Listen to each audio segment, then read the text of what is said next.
I'm George Curtis. Welcome to It's Your Law. Each week it's my privilege to bring guests that teach all of us about the law, sometimes how it's applied, misapplied, enforced, not enforced, how it's made, some technical things about how it's supposed to be made, what the Constitution actually says, and how we abuse the Constitution. But the interesting thing is the guests. The guests know something that I don't know, and presumably in some cases know something that you don't know. It's the guests that make this interesting, people who have made it worthwhile to study, understand, and work with our law and try to make it better for all of us. Today's guest is no exception. She is a public servant in private practice, making a living like you and me, and what an interesting story she has to tell. Her name is Jessica King. Welcome to the show. Hi, George. Thank you for having me today. Your personal story is so interesting. I think our audience has to hear a little bit about the steps you took to get where you are today. Well, thanks, George. I'd be happy to share. Many people would recognize or remember me from having served on the Oshkosh Common Council or having been a state senator, but we all have our story, about how we got where we are today. And I'd have to say that for me, it really started out, as a child in the city of Fond du Lac. My family has been in the 6th Congressional District for about 5 generations. And my father is a disabled Navy veteran, a disabled American veteran. And he had served, volunteered when he was 17 in the buddy program to get in the U.S. Navy. And he did some training at Annapolis, and then, of course, they sent him to the South China Sea. And he served his country valiantly, returned home from the military back to Fond du Lac, and he really struggled to reintegrate into society. And he suffered from post-traumatic stress disorder and bipolar disorder that was found to be linked to his service in the Navy. And so, of course, he went to receive medical treatment for that, and he met my mom. And my mother was also struggling from schizophrenia, which, at the time, back in the 70s, was probably not something anybody wanted to talk about. But I think, they bonded over their need to find a way to be vital in society and to share their struggle on that journey. And then they, of course, gave birth to me. They got married and, had a kid. And then here I am in the city of Fond du Lac with 2 disabled parents. And, we had a very interesting life. We had a lot of challenges, but there's a lot of love in my household and, positive reinforcement in the way a family can grow. Now, when I was 4 years old, though, both my parents became sick, and they were both hospitalized, and I had to go into the Fond du Lac County foster care system. And you can imagine for a 4-year-old that life experience of trying to understand this unknown world, where I had to be completely dependent on the public structures in the community and the foster parents, and have public health care, and obviously making sure that my basic needs were met. And that experience as a young child has always stuck with me, that the city of Fond du Lac, the 6th Congressional District, the state of Wisconsin was always looking out for me as a child. And, as I got older, my parents obviously recovered, were not hospitalized the entire time. And I did go back to live with my mother for about 10 more years. And then my mom was hospitalized again, and then I had to become a ward of the state at age 15. I ended up graduating from high school at 17. And then I took my first full-time job, George, as a employee, a third shift employee at a drink box factory. And along the way before that, I had done my time waitressing at Country Kitchen. I had jobs on the farm. I've run a crop or a grain sweep and a grain auger and a silo. Done those kind of jobs. And what I realized when I was at the factory was that I wanted to give back. So many people had looked out for me in my childhood and put all this effort into making sure I was a fulfilled person. And I'm like, well, I want to help other people. I don't want to just, bring my check home every week. And then something led me to UW Oshkosh, this public university that was local. And I went there and I met this teacher, and he said, you know what? If you come to this school and you work really hard, I'm going to make you the best in the world. And I sat there, I was in my factory clothes because I had left the third shift and gone straight to the college to attend this preview day is what they called it at the time. And I was like, gosh, I don't know what best in the world means, but I've only been to Great America and Mall of America. I've only left the state of Wisconsin twice, but what I knew, George, was I had nothing to lose. What if he was even half right or quarter right? If I worked that hard, as hard as I had ever worked at any of those other jobs I had ever had, if that was going to turn me into a person that had all this capacity to give back, that would be a wonderful thing. And thank God for Dr. Ken Grebe was his name. He was a fabulous teacher. Thank God for him, because he, again, and the access to public university, thank goodness for the Pell Grants and the GI Bill and the work study and all these programs that I depended on. And then the fact that the university, when I went, was actually affordable because, the tuition was $1,300 a semester or something like that when I went to school. And so I ended up getting my education, and then I decided, well, I would go on to law school. And I went to law school in California, and I ended up getting my degree and ultimately coming back to Wisconsin because my parents, again, were not just struggling with their behavioral health diagnoses, but they were also struggling with their end-of-life diagnoses. My mother had breast cancer, and my father was starting to have end-stage kidney failure, renal disease. And so I decided to move back to Wisconsin to be part of their life and help them. And then when I came here, I started practicing law. And I decided, well, how can I use my law degree to really serve the public? And I ended up choosing financial reorganization as a way to help people. Because in 2005, the housing crisis was upon us as a community, like so many communities across the United States. And I want to help people. So I help people reorganize their debt and stand up to predatory lenders to make sure that they could afford to stay in their home. And then in 2008, we had the Great Recession, which many people remember that as a traumatic time for them, and especially farmers and farm communities, small business owners, and just, again, average households. And I decided, again, this is a way to pay the community back that supported me. I was always grateful, and then in turn I wanted to pay that forward. So I would go to bat for them in the federal courtrooms and work with lenders to make sure that people could survive for until the economy got better. And you went into public service. I want you to think about that because we're taking our first break. Oh, okay. And when we come back, I'm going to ask you about the offices you've previously held. Sure. Wonderful. We'll be right back. Welcome back to It's Your Law. I'm George Curtis. My guest is Jessica King. Jessica is a candidate for Congress, and she's told us of a very interesting career in life that she's had so far. It's been uphill all the way, and it's one successful step after another.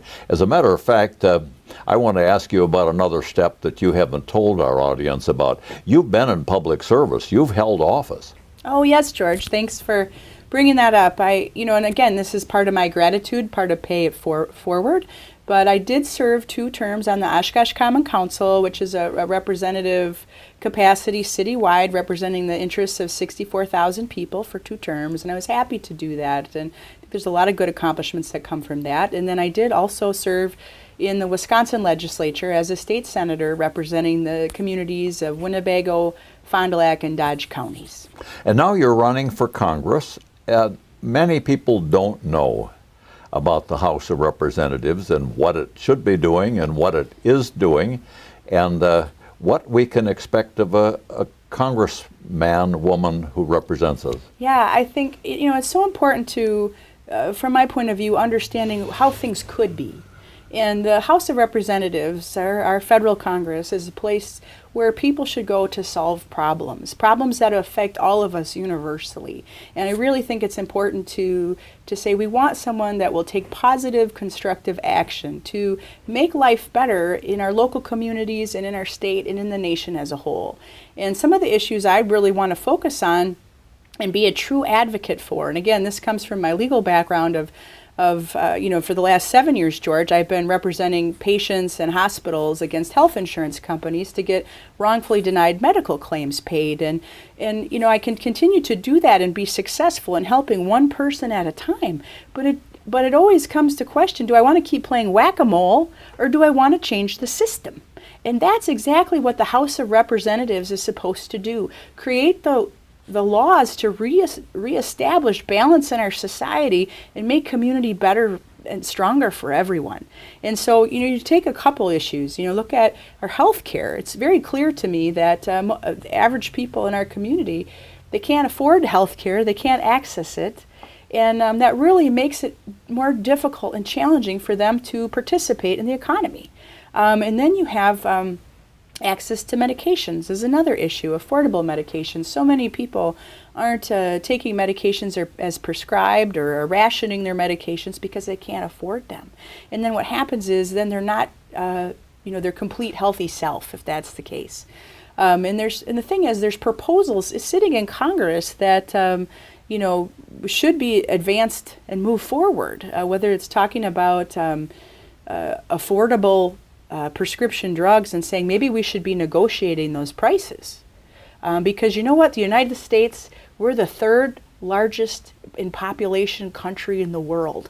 And when I think about a volume discount, George, I can't think of people more deserving of a volume discount when the rest of the world gets a price break on things like insulin, things, plasma. There's this IVIG treatment that is an immune infusion that's needed for children to live a quality life. There's all these examples, is what I'm trying to say, of medication that, if it was affordable and accessible, it would increase the productivity of people and their ability to participate in the economy and just enjoy their life and live a full life.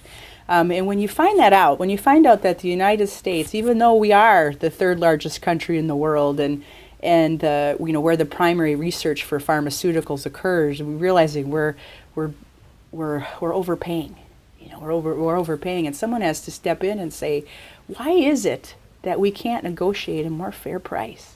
And so the House of Representatives, Congress right now, it recently had a bill in front of it, H.R. 3, and that would allow Congress to negotiate up to 250 pharmaceuticals, the price, as other countries do around the world. And I think that would go a long way in making sure that obviously not every medication, but the 250 most important and necessary for life medications, to say that improves the quality of life. In fact, it probably saves lives, and that's something we need to support. And the fix comes beginning with Congress. Congress has the responsibility of passing the law, and many people don't understand the separation of powers. Just explain the role of the three branches of government. Oh, sure, George. I mean, Congress, like you said, the role of Congress is to pass laws and to legislate and to create that even playing field. When our job is to make sure that the relationships between businesses and communities are balanced in one where, businesses, their role in society is to make profit, and the role of a representative, someone in the public, in the legislature, is to make sure that things are fair and balanced and that people can succeed. Now, the judiciary branch, that one of the other branches, their job is to resolve disputes and make clear when there is disputes of how to apply the law. And then the executive branch's job is to actually implement the law as created by the House, by the legislature. So each branch of government has a very distinct role, and I think we've seen situations where some branches may overstep, but the truth is the House of Representatives is really where you start. Where it's the place where everyday people, represent the community at large and try to say, how do we make society better? And it's the House of Representatives' job to create that vision. And so you have to elect a problem solver that actually has a vision that you say, yeah, I aspire to that. And for me as a member, as I run for office and say, what can I offer you?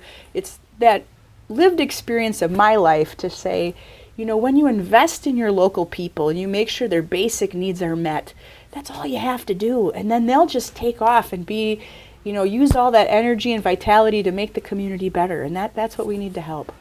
And of course, you make the excellent point that of the three branches, the legislature, the House of Representatives, is the one the people can effectively and legally contact and reason with, whereas they better not be visiting a Supreme Court justice on Right. and trying to affect a particular case.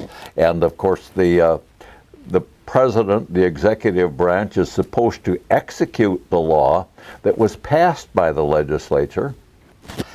You have probably hit the number one issue, health care, the number one concern of people. But there are many other issues of importance to people in the legislature. We're going to take our second break, and I want you to touch on some of those before we run out of time. Thanks, George. We'll be right back.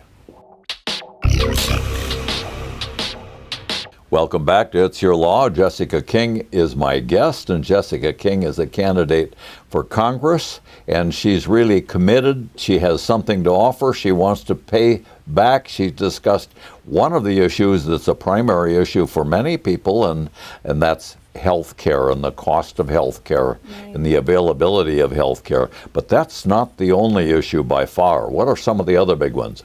Well, George, there's quite a few issues, but I think number one, we have to start electing people who are problem solvers, and we have to really think about what are the problems of the day.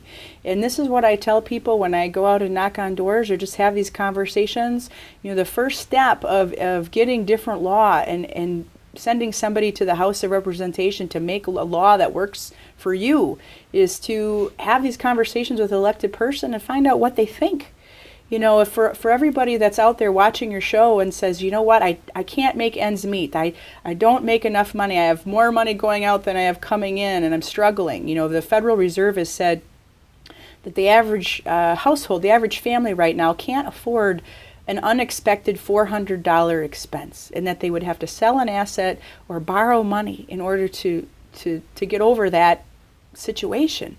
And that's not how I want people to feel in this community. I'd like them to have some extra money in their pocket, to grow the economy. And so when you ask your representative, whether it's the current representative or someone running for office, say, well, what do you think about wages? What do you think about the value of my time? And I tell them, look, we need to find a way to grow the economy that increases wages so people can participate in the economy. And believe it or not, there's a role for the House of Representatives to play there. If you are concerned about health care and saying you can't afford your health care, well, then you have to ask the person running for office, what can you do to help me afford health care so I can have a vital role in the economy? If you're someone who, like me, is concerned about conservation, is concerned about water quality, concerned about sustainability, you have to ask the people running for office, well, what do you think about those issues? And I'm somebody who I think we should be advancing the Paris Agreement. I think we have an obligation to reduce emissions. George, I don't know if you saw the news recently, but those wildfires in Australia is a critical example of, the urgent need of us to find better ways to not only deal with extreme weather events, whether that's the flooding here in Wisconsin, the incredible amount of rain we've been getting, the variety of temperatures we're getting here, or in other parts of the world it manifests itself differently, but it's saying we have to get in tune with our surroundings, with the place we live, and to say, I'm not looking forward to a sixth mass extinction. I don't think that's good for humanity. It's not good for business. So we have to figure out how can we live in harmony with our world. But the thing is, there's a role for business to play there. And what we have to do as a legislature, as a House of Representatives, it's my responsibility as a candidate or an elected official to say, well, what's the path? And the truth is, our rural economies right now are struggling. Our small businesses, our small farmers, they're really struggling. And the truth is, the House of Representatives has the ability to build incentives to have those rural communities play a large role in our movement towards sustainability. And whether that's building a local food economy or whether that's them taking different farming practices called regenerative agriculture to actually help retain carbon. There's a lot of things they could do. Or in our goal to build renewable energy sources, because, for example, Alliant Energy in Fond du Lac is actually building building a solar farm. And to me, I was like, hey, what a great idea, because we have these acres of land right now that we can't effectively plant because they keep flooding. We can't get the seeds in time. We can't get the crops out at the end. Well, why aren't we using that acreage for, a solar farm? Think those kind of ideas. And the truth is, there's creative ideas everywhere, and we just have to actually elect somebody that's willing to say, yes, I will carry the water to allow for creativity and problem solving, because the truth is we need to do things different. And that's the kind of person you need to send to the House of Representatives, to actually be an advocate for new ways of doing things. But there's so many examples of that. Those are just a couple. Well, you've been trained for this job. Your background, your working background, your background of climbing over obstacles, recognizing that there are some problems that require government help. You never would have been able to get through college if it weren't for government help. Government has a place. Yeah. And your experience as a lawyer, an education, and as a public servant, you've got a lot to offer. And I think that it's great that you're willing to make the sacrifice to offer it, because if anybody has the illusion that being in the House of Representatives is a way to get rich, they're crazy. You have to run every 2 years. Right, George. It's an uphill battle, and the truth is, this congressional district is 11 is 11 counties wide, and it's a very diverse geography. And what I'll say is, as I've gone out to meet people and talk to them, of course, the same thing I encountered with the state legislature when I represented 170,000 people, the first thing I had to remember is, when was the last time 170,000 people agreed on anything? And of course, they don't agree on everything.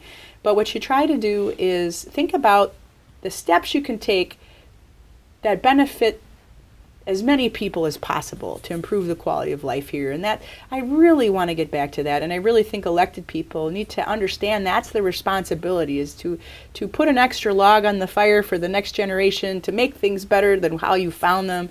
And, in my sense, that's paying it forward.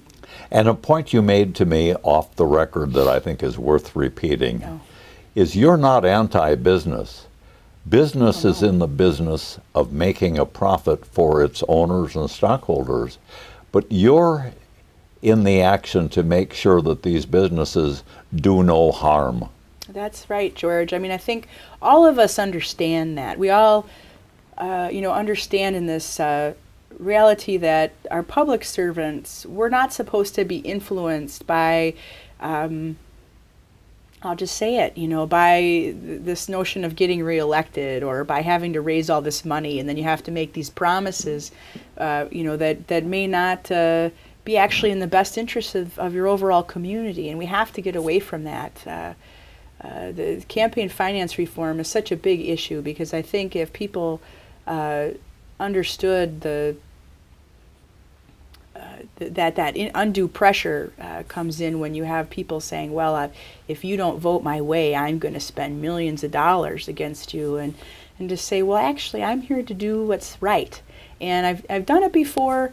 When I was in the state legislature, there was that mining company that came in and wanted to build that open pit mine up north, and I dug into those details, and I'm like, this isn't going the right way for people. I mean, nobody wants to open pit mine in their backyard without having input and how that's going to affect their land. And so I didn't vote for it, and it resulted in millions of dollars being spent against me in that state Senate race. And it needs to be a better way, George. No matter how many times Jessica King has been knocked down, she was able to get up one more time. And I want to thank you for giving it another kick. Thanks, George. And thank you, ladies and gentlemen. I don't tell anybody who to vote for. I just tell them to vote. I tell them to study the candidates, analyze the issues, what's most important to this country, and who's most likely to do something about it. Every candidate is invited to be on this show. I'm glad that today's candidate, Jessica King, came. She has the background, the strength, the commitment, and the qualifications. But perhaps some of the other candidates have even more to offer. I want you to keep paying attention and vote for what's best for your country. It's my country too.